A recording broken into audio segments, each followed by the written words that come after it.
তার মানে কি কথা বলেন? জামাতের বিরুদ্ধে যদি লাগেন, ঘুরে ফিরে সেই রায় আপনাদের বিরুদ্ধে যায়।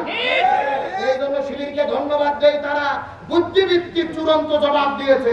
সাইদি সাহেবের ছবি তুলে ফেলেছে, ওই জায়গায় পরের দিন খালেদা জিয়ার ছবি লাগিয়ে দিয়ে খালেদা জিয়া সাইদির পক্ষে যে কথা বলেছিল ওখানে লিখে দিয়েছে। সুবহানাল্লাহ।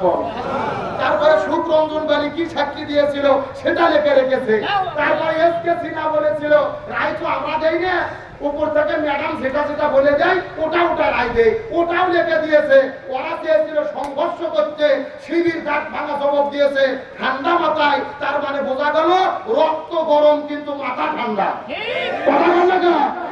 আমরা তো মনে করি আল্লামা সাইদি নিজামীদের ছবি সরানো নয়, বরং বাংলাদেশের ৬৪,০০০ গ্রামের ভেতরে প্রত্যেকটা বাজারে বাজারে রাস্তাঘাটে সাইদি নিজামীর ছবিগুলোকে টাঙিয়ে দেওয়া দরকার।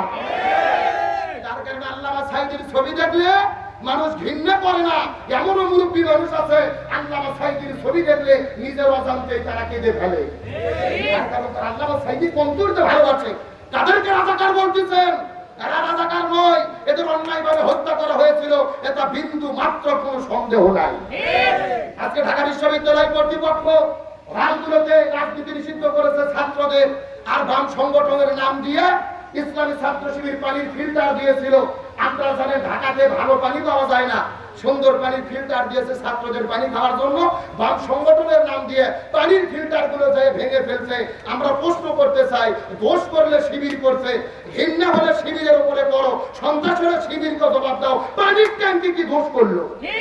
কথা বল না ভাই, পানিতে তুমি ট্যাঙ্কি ভাঙে মানুষের পানি খাওয়া বন্ধ করে দিলে। রাসূল বলেছেন হাদিসের ভেতরে এই পৃথিবীর সবচেয়ে ভালো কাজ হলো একে অপরকে সালাম দেওয়া আর একে অপরকে খাওয়ানো। আজকে তোমরা যখন ভালোর জবাব ভালো দিয়ে দিতে পারছিস না, শক্তি দিয়ে ভেঙে দিচ্ছ।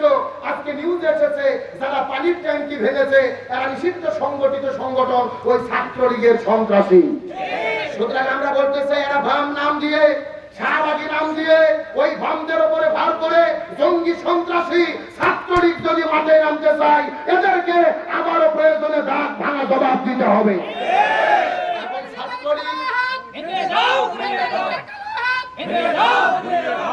আলহামদুলিল্লাহ বলে বুড়ো চাষা ইমানের শক্তি কিরে? হ্যাঁ, মহিনের আপনি আল্লাহ আল্লাহ নিয়ে ঘাট দান করুন বলেন আমিন। আরো জোরে বলেন আমিন। তার মানে বোঝা গেল ছাত্রলীগ যেহেতু নিষিদ্ধ নিজের পরিচয় দিচ্ছে না, নামতেছে বাম সংগঠন। আমরা বলতে চাই এই বাম কারা? শাহবাগ কায়েম করে গণহত্যা শাপলা চত্বরে সার্টিফিকেট দিয়েছিল, শহীদ স্যার হাসিনাকে 16 বছর ক্ষমতায় থাকতে দিনের ভোট কাটে করতে সহযোগিতা করেছিল। এই বামদেরকেও জবাব দিতে হবে। এখন আসেন তাহলে এতক্ষণ পর্যন্ত আলোচনা করে বুঝেছি নেতা হিসেবে কাকে মানবো? আরো জোরে বলেন। এখন আপনাদের মনের মধ্যে প্রশ্ন, হুজুর 1400 বছর আগে রাসূল চলে গেছে, এখন আমরা কার নেতৃত্ব মানবো, কেমনে মানবো? প্রশ্ন আছে না নাই? একেবারে সোজা কথা, নবীর সুন্নাত যেই নেতার মধ্যে মাথার মধ্যে নবীর সুন্নাত টুপি আছে, মুখের মধ্যে দাঁড়িয়ে আছে, যেই দলের নেতা এই জমিনে কোন ব্যক্তির আদর্শ কায়েম করতে চায় না, আল্লাহর আদর্শ কায়েম করতে চায়, ওই নেতাকেই আপনার নেতা মানতে হবে। আমি কি কথা বুঝাতে পেরেছি? আসেন তাহলে গভীর মনোযোগ লক্ষ্য করুন। রাসূলকে নেতা মানবো, রাসূলকে নেতা মানলে আমাদের কোন রাসূলকে নেতা মানার দরকার আছে না নাই? আমার বন্ধুগণ মুসলমান ভাইরা গভীর মনোযোগ লক্ষ্য করুন। শুধুমাত্র নবীকে নেতা মানলেই শান্তি হবে না, নবীর নেতৃত্ব মানার পাশাপাশি এই জমিনের মধ্যে কিসের আইন লাগবে? আরো করে বলেন, কতগুলো সুন্দর করে বোঝার চেষ্টা করবেন। আমাদের নবী 17 বছর বয়সের ভেতরে এই জমিনের মধ্যে একটা দল গঠন করেছিল, যেই দলের নাম হলো হিলফুল ফুজুল। কি নাম বললাম? কতগুলো সুন্দর করে বোঝার চেষ্টা করবেন। 17 বছর বয়সের ভেতরে এই জমিনের মধ্যে হিলফুল ফুজুল নামক দল গঠন করার পরে 17 বছর থেকে শুরু করে 40 বছর পর্যন্ত নবীজি 23 বছর ধরে এই জমিনের মধ্যে চেষ্টা করেছে শান্তি কায়েম করার জন্য, কিন্তু নবীজি শান্তি কায়েম করতে পারলো না। কথাগুলো সুন্দর করে বোঝার চেষ্টা করবেন। 17 বছর থেকে শুরু করে 40 বছর পর্যন্ত নবীজি 23 বছর ধরে চেষ্টা করলেন, কিন্তু জমিনের মধ্যে শান্তি কায়েম করতে পারলো না।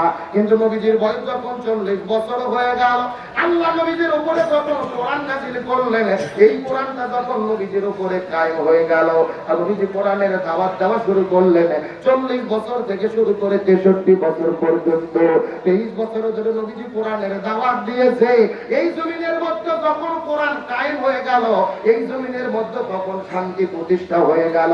কথাগুলো সুন্দর করে বোঝার চেষ্টা করবেন। নবীজির যেমনটা দুই ভাগে ভাগ করার চেষ্টা করেন, 17 বছর থেকে শুরু করে 40 বছর পর্যন্ত, আবার 40 বছর থেকে শুরু করে 63 বছর পর্যন্ত নবীজি চেষ্টা করলেন আগের 23 বছরে, কিন্তু নবীজি শান্তি কায়েম করতে পারলো না।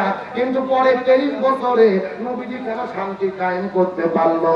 এর পেছনে কারণ হলো, আগের 23 বছরের ভেতরে নবীজির কাছে দল ছিল, কিন্তু নবীজির দলের ভেতরে আল্লাহর কোরআনের সংবিধান ছিল না। কথা কি ক্লিয়ার? এ ভালো করে বোঝেন।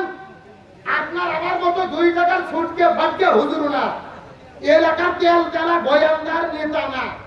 স্বয়ং নবী 23 বছর চেষ্টা করেছে, কিন্তু জমিনে শান্তি কায়েম করতে পারেনি। কারণ তখন নবীর দল ছিল, নবীর দলে কোরআনের সংবিধান ছিল না। তার মানে বোঝা গেল, স্বয়ং নবী হইয়া তার দল দিয়ে যদি কোরআন ছাড়া শান্তি কায়েম করতে না পারে, এই বাংলাদেশে যতগুলো দল শান্তি কায়েম করতে চাচ্ছে, ওই দলের দ্বারা শান্তি কায়েম সম্ভব নয়। যেই দল এই জমিনের ভেতরে আল্লাহ কোরআনের সংবিধান দিয়ে পরিচালিত হয় না। কথা কি ক্লিয়ার না ভেজাল আছে? আরে ভাই, যেই দল নিজেরাই শান্তি কায়েম করতে পারে না, নিজেদের মধ্যে মারামারি করে দলাদলি করে একেবারে কুপকার, 1 বছরের মধ্যে 112 জন মারা গেছে, নিজেদের ভেতরে নিজেরা সংঘর্ষ করে। জোরে বল সুবহানাল্লাহ। কি জোরে বল নাউযুবিল্লাহ। তার মানে বোঝা গেল, গভীর মনোযোগ ভালো করে বোঝার চেষ্টা করবেন। এই জমিনের মধ্যে যদি শান্তি চাই, কোরআন লাগবে। স্বাধীনতার 54 বছর পার হয়ে গেছে, একদল ক্ষমতায় এসেছে, আর একদল বিদায় নিয়ে চলে গেছে, কেউ শান্তি কায়েম করতে পারেনি। সুতরাং আজকের আলোচনার ঘোষণা, এই বাংলাদেশে সব